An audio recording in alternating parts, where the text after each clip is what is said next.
Hi guys, Jimmy with Jimmy's Auto and Firearms, and today I've got for you a Colt Special Combat Government 38 Super. It's a competition model, and here's a look at the end label. This is back in 2012 when they were using a cardboard box and not the blue plastic box that y'all are familiar with today. The part number on this was an O2580CM competition model, and there's a look at the outer box, the end label on the outer box, and here's your look at the inner box, this cardboard box that they were using. There's the Colt logo on the front, and that's really the only identifying markings on the box. There's no end labels on this blue box. So here's your first look at this 38 Super. That is a Special Combat Government, two-tone, the blued dark upper, the slide, and then a more natural-looking stainless Cerakote on the frame itself. Now, this model, the competition model, does come with a flared mag well. And let's briefly talk about the magazines. This is back when Colt was giving you 2 magazines instead of 1.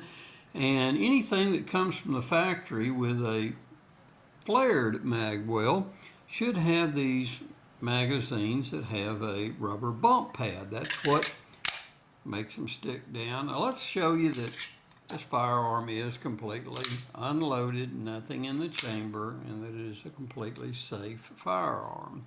But back to these magazines, they'd have the rubber bump pad on the bottom of them. And on the 45 calibers, I've seen these with a rubber bump pad.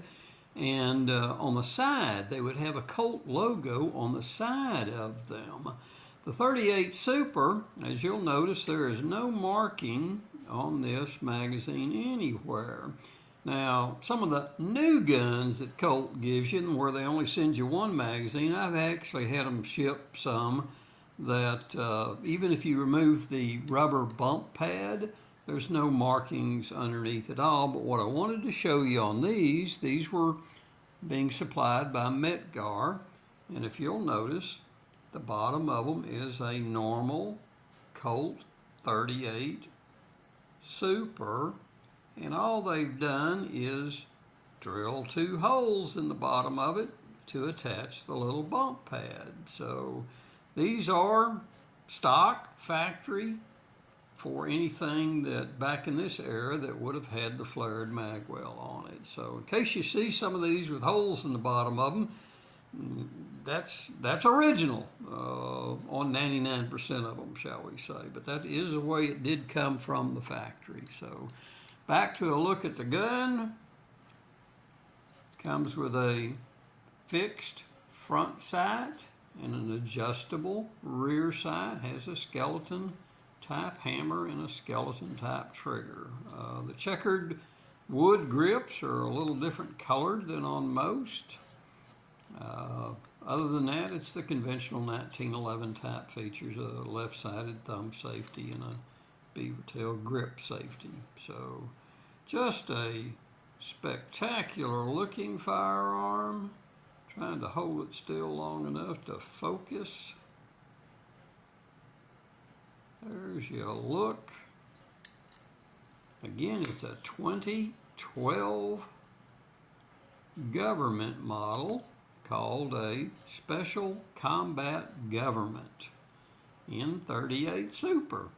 So, hope you enjoyed the video. Hey, give me a like, give me a thumbs up, subscribe. I'm getting close to 500. Keep working, guys. I really appreciate it. Thank you for watching, and until next time, we will see you down the road.